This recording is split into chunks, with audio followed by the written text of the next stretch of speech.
To me, I feel like we need to, use the talents and the skills and the powers that we have to make the world a better place in whatever way we can be most effective.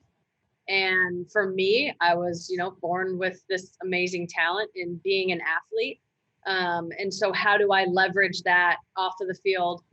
Clearly on the field, I'm trying to, be the best player that I can, and reach my potential. And I think off the field, I'm trying to do that as well. And, unfortunately for female athletes, for women, for gay women, for marginalized people, we aren't always afforded the opportunity or the landscape to reach our potential. Oftentimes there's roadblocks and barriers. And so I feel like as important as it is for me to do everything I can to be the best player, I also feel that it's important for me to do that off of the field. And so if there's a barrier in the way, then I think I just kind of have to bust it down. From such a young age, my parents, and my mom specifically, made it very clear to my twin sister, Rachel, and I, that just because you're popular or you're good at sports or whatever, like that doesn't really mean anything. Like you need to be a good person. There's something more than, just being good at sports or being popular or being that kid in school.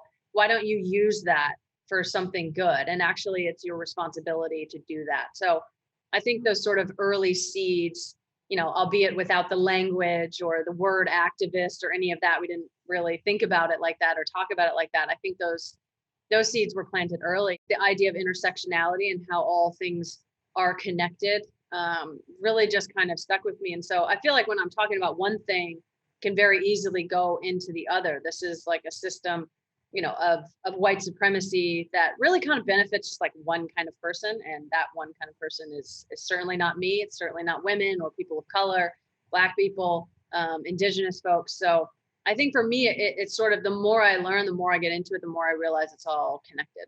We have a lot of injustices and discriminations happening in this country, but racial discrimination and racial inequity is America's sort of favored child, and one that we don't want to let go, one that we've really truly, like, I don't believe and I don't think have ever really tried to let it go and tried to reckon and have any sort of reconciliation, whether that's reparations or even just saying from the federal government or from the most important people, that this is part of our legacy, and we want to rectify that.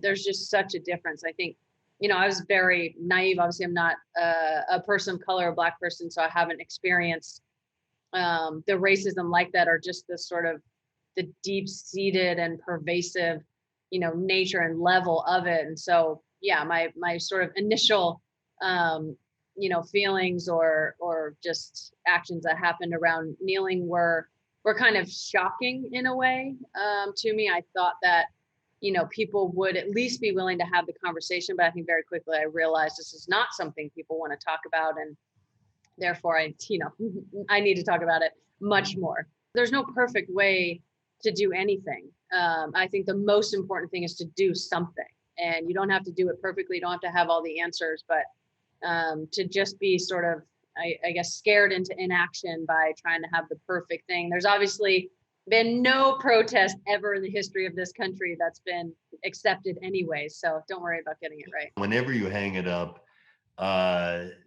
what's your kind of your future goals as an activist? I mean, continuing to, have the conversations that we're having now and continuing to push and try to reimagine the status quo.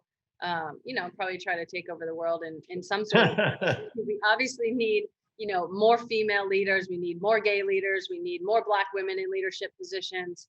I think while we have made some progress, and I think this year has kind of pulled the veil back on the progress that we made, but also how far we have to go. So, unfortunately, I'll have enough work for 10 lifetimes. Yeah.